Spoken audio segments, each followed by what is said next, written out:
Okay, so today I'm going to be talking about this Acer Aspire 5 Slim. This is the previous generation from the one that's available now, and I've been meaning to make a video on it, and I haven't yet. And to be honest, I was kind of debating even making a video on this particular laptop because I was embarrassed that I have damaged it since I purchased it, honestly. So this fell down a staircase and took damage to the bezel, whatever, right here on the corner, where the tabs that hold it down kind of aren't there anymore. So yeah, so it's really probably not as noticeable to you guys as it would be to me, but in any case, I haven't made the video on it yet because of that kind of reason. But the silver lining, I thought, would be to talk about actually how tough and well built this machine is. I fumbled it and it fell end over end down a flight of steps, and I really didn't expect it to work. Honestly, I thought for sure it wasn't going to work after that, but it does still work. The screen did not take any damage, no damage functionally to the device that I've discovered yet, and I use this every day. Probably should have put a case on it. You know, I do have a case for this, and I'll put that in the description, so if you do have this particular model, you could check that out. It's a hard case that might have saved this from taking the damage that it did, but it looks so nice without the case on it. I mean, it looks okay with the case, but this is a pretty thin device, and it just has a nice, sleek design, and putting the case on it takes away from that, in my opinion. So I like to leave it with no case. Also, I don't really go anywhere, so usually this device stays at home, like right here is usually where it is. Again, I said I do use this every day, and I'll talk about what I use this laptop for, and what it could be used for, or where you'd get the most use out of. This is not a powerhouse by any means. What it is, though, is an extremely affordable laptop, or at least I got a killer deal on this, and now I think they're around $500 on Amazon. Let me see. Yeah, $529 for the 4 GB, 128 gigs of storage version of this. This does have the AMD Ryzen 3. It's the 3200, not the current generation, which is why I was not sure about even making a video. This still comes in a 15-inch model, which is not available as far as I know from Acer yet. They do have the Swift 3. Alright, with that's got the 4700U in it, and it's about $150 more than this one. So this one here, the next gen, is probably the better deal as far as like bang for buck. If you're trying to stay under $600 though, this would probably be the next one. Also, I don't really want a 14-inch screen. I like to have at least I think the perfect size for me is the 15. So anyhow, so what would I use this laptop for? I probably wouldn't buy it if I was looking to play games, although it is capable of playing some games with relatively good frame rates. It's not built for that, but it does have that graphics built into the processor, which does allow for some light gaming. You can get away with games that are maybe 10 years old and get fluid 60 plus frames a second. Games that play really well on this are going to be Warframe. Warframe consistently can hit 60 frames a second. When you're on a mission or a dungeon, whatever you want to call it, if you're in a populated area, it doesn't perform nearly as well. Obviously, you come into a populated area, you will still get playable frame rates in the 30s to 40s, and that is running either 720 or 1080. In 1080, it still was able to hit 60 frames while in a dungeon situation. Of course, I had to push the settings down to lower settings, but I don't even think I had them completely bottomed out. Anyhow, another game that played well was Paladins. Paladins will play in 1080p, and you will see 50 to 60 frames on that. Grand Theft Auto 5 plays best in 720 with low settings. You'll see somewhere in the mid 40s, 45. Maybe it might hit 50 somewhere. But that would be a few examples of games you could play. Serious Sam 3 plays really well. So games in that older generation, you can get away with playing totally fine, which is pretty amazing when you think about. I mean, I remember building computer. I built a computer so I could play Serious Sam desktop. So anyhow, it's not for gaming, although you can get away with some gaming. I have used this computer to edit videos, so you can do 1080p video editing. It handles that pretty well. I wouldn't recommend trying to do any kind of advanced rendering with transitions or anything. If you start throwing a lot of transitions into the video, it's gonna be not the best performing machine. But if you're just making a video like this and you want to, cut and splice audio and do things like that, you're not going to have any issues. Like I said, it's gonna suck if you try to do a bunch of fancy transitions or something. What else we got? I mean, watching YouTube on it, 1080p, no problem. Watching movies, office programs like Microsoft Excel, or a potato will run those programs, so of course this is going to run it well. Boot time is quick. I'm talking about a couple of seconds to desktop. You push the power button, splash screen appears, a couple seconds of that, and you are sitting on desktop ready to use the laptop. So yeah, that's pretty much what I would say it's good for. Battery life, I almost forgot to mention the battery life earlier, was going to be under 6 hours with the screen brightness turned down, and without maybe, I don't know how much the backlight's going to affect that for the keyboard, but with the brightness turned all the way up and the backlight running, and I was playing Warframe on battery, I had to plug it back in at about a little over 3 hours, maybe 3.5 hours. The battery was looking for a charger. So that's not terrible. Definitely not terrible for a budget machine. If you want to play games, though, I wouldn't buy this. I would buy an actual gaming laptop. What set this one apart was it had all the features that a proper laptop should have, and by that I mean 2 bays for RAM that aren't soldered to the motherboard, RAM that's not soldered down. It does have 2 bays for storage, 1 SSD and 1 M.2. It does have a 1080 display, which is not the brightest in the world, but it is good enough. You can see in the video. The viewing angles aren't.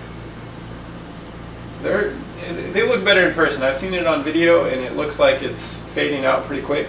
But in real life, from about here to here, see, while I'm looking at it, it's just as bright from maybe here to there. So it gives you a lot of room to not be staring directly at it and still have a good picture. Also the same up and down, on those old, like the TN displays or whatever, as soon as you look at it from any direction besides even looking at those dead on, you'll see like a halo or a ring kind of around the edges where it's already, you're not looking at it at the perfect angle, so you'd have to literally move your head over to that corner of the screen to get the perfect viewing angle. This doesn't suffer from that at all. This is a wow, I forgot. It's an IPS display. I couldn't remember for a second. It is an IPS display, which is nice, especially again in this price point. this just had all of the features that the competitors for budget or entry-level laptops did not have. I looked and looked and could not find all of those features put into one machine. So this one won. This was the one that won. Anyhow, that's about it. That's about all I want to talk about. Maybe the people talk about flex on the keyboard. There really isn't any. I mean, unless you're putting 10 pounds of force in one specific zone on the deck for the keyboard, it doesn't flex. Again, I'm not sure why that matters. Some people must type extremely heavy when they type, and they're worrying about their deck, flexing excessively.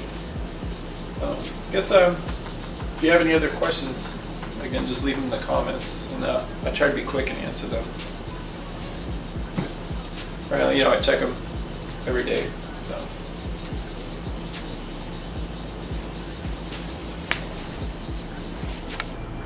So another thing people want to know or see for whatever reason is the one finger open challenge or whatever. See if you can open it with only one hand, and you can. It's got a very sturdy feel to it while you open it. It doesn't feel like it's flexing at all. It's a smooth action. It doesn't feel rigid or too, it's the right amount, just the right amount to where you can open and close it with one hand if you wanted to. I don't usually do that. I don't know who does that. But there we go. I guess if you have one arm, then you want to be able to open it with one arm. And you can totally do that with this machine. Like I was saying, I don't think I would buy this one now. I would probably wait for the next gen and get a good deal. I got this on release or close to release date, which gave me a deal of I think it was $289 with the upgrades of 16 gigs of RAM and a terabyte hard drive. That put me still under, it was like $500 some out the door. So tremendous value for what it was at that time. Still a good deal, I guess. You have a few options if you don't want to do the upgrades yourself. If you go on Amazon, you'll see there's entry price is like $529 now, and that is for the 4 gig 128 storage model. All of these are exactly the same outside of that. They all have the Ryzen 3, which is it's a dual core, but it's not hybrid or whatever. It's 2 cores, 2 threads, so it's not even got the 4 threads like most other dual cores would have now. And then it just gives you options for if you wanted to get 8 gigs or up to 32. I forgot to mention that this device will handle 32 gig of RAM, which again, not seen in the other ones. They either didn't even have the ability to be upgraded. I'm talking about the competitor brands like Lenovo or I can't even think like Asus. They didn't check all the boxes I wanted, which was backlit keyboard, and the SSD bay, or 2 bays I should say, and two upgradable sticks of 2 bays for the RAM, and a 1080 screen. Those are what I wanted. This checked all of those boxes. The other the other competitors in the price range for the budget or entry-level laptop did not have all of those features. This was the only one, and it may still be that way. I saw they're still building these laptops where you can't upgrade the RAM, or they only give you 1 bay for storage. That's crap to me. Like, anyhow, so this was the best bargain, and the next gen ones may also still be the best bargain. Something to watch for. I did see Acer on their web page had the next gen version of this, which looks even more sleek. Like the bezel, the screen to body ratio is better, and then it had the 4700U. So that would probably be the laptop I'd be looking for next. I think I might have even missed the release on that one. Anyway, it's probably the best time to buy a laptop is when they have those release specials. I don't know if they say it's at a special price or whatever, but what I've noticed is laptops get more expensive after they age a little bit after 6 months or a year. This same laptop is twice the price as it was at launch. This does, well, we'll talk about the features. It does feature an Ethernet port here, which has this little fold down, I hope y'all can see what's going on here. It has this little tab to, you know, keep the face here as small as possible, and I guess the Ethernet plug just took up a 1/4 inch too much. Anyhow, then you got your HDMI out. You have one USB 3.1, and I believe that's a USB 3. I'd have to check on that. In any case, they're both, as far as I can tell, when I'm connecting a solid state hard drive to it or whatnot, I'm getting whatever the max bandwidth of that device is through either of these ports. So I'm assuming they're both pretty fast. Then you have your headphone / mic port here, and your barrel charger over here. And I'll go ahead and see if I can show you the charger for this device. It's not very big, that's why I wanted to show it to you. Here's, you know, I unplugged it from the wall here, but this is the actual power brick for the device. It's pretty small. You know, probably like something you'd see like a portable, or you know, those portable batteries for cell phones and things. And then the barrel charging end, and then it's got the 3-prong for the AC.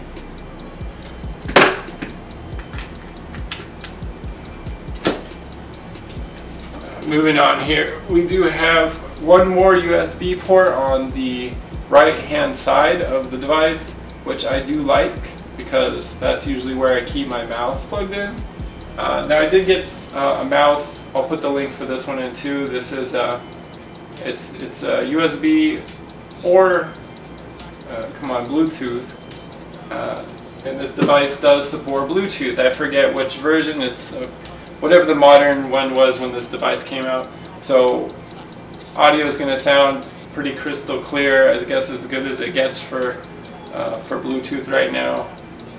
The only problem I had with the mouse using the Bluetooth was it didn't always connect immediately after the device went to sleep, or if I hadn't used it in a while.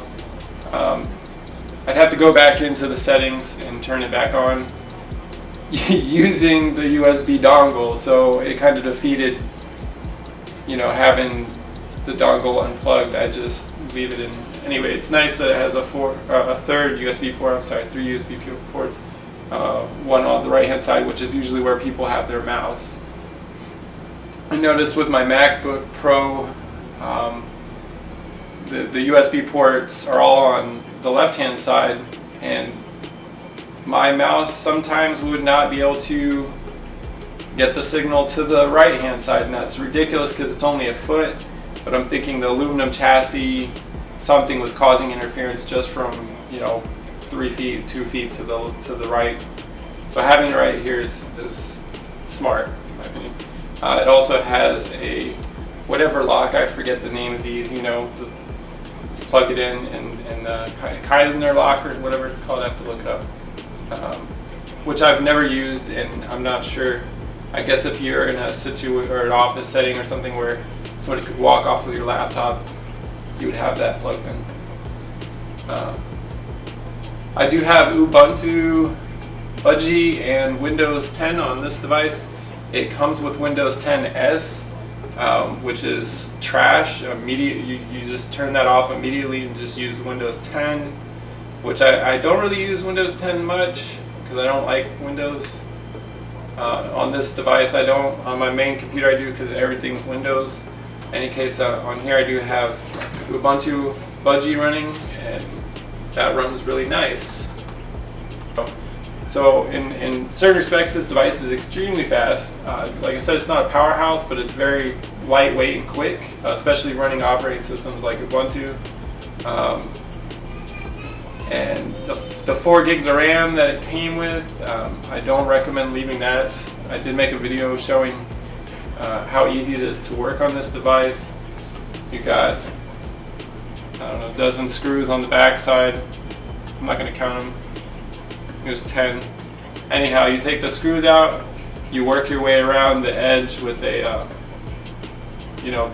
budger, or whatever they call that, spudger, and it's not too much of a trick to get these popped loose. What I saw was once you get the screws out and you start working your way around, once you can get the back separated slightly, you'll see there's like little tabs under there.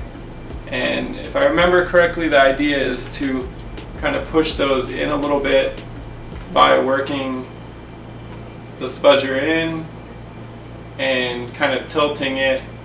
If you've ever opened these, they're all kind of the same. I think you could probably break all of those tabs, and the amount of screws on the back here would hold it down flush anyhow, so probably don't need to worry too much about breaking a tab off. They are plastic on the back side. The lid of this is brushed aluminum, which is fairly sturdy. I'll try to put it here on the side and you can see kind of if I twist on it. You can see it's moving the whole device before it really flexes too much. I don't know why people worry about this anyway. I guess, like I said, this fell down a flight of steps and it still works. So it's pretty tough. I don't know if who grabs their screen and does this with it, but anyhow, there we go. We can see a little bit of flex. Pretty rigid in my opinion. Yeah.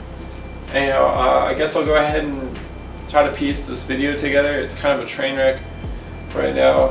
I didn't plan to make a video at this very moment, but I put it off for so long. I had to do it. It's been overdue. If you guys have any questions or comments below, feel free, of course, to leave them.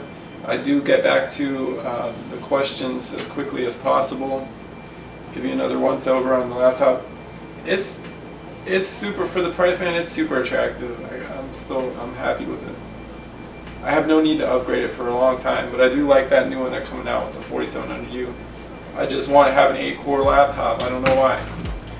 Anyhow, I'll go ahead and end the video now, and in the future I'll be making more videos on, I want to do some cooling solution experiments, so that'll probably be my next videos, and some video cards. Hopefully we can start doing some video cards.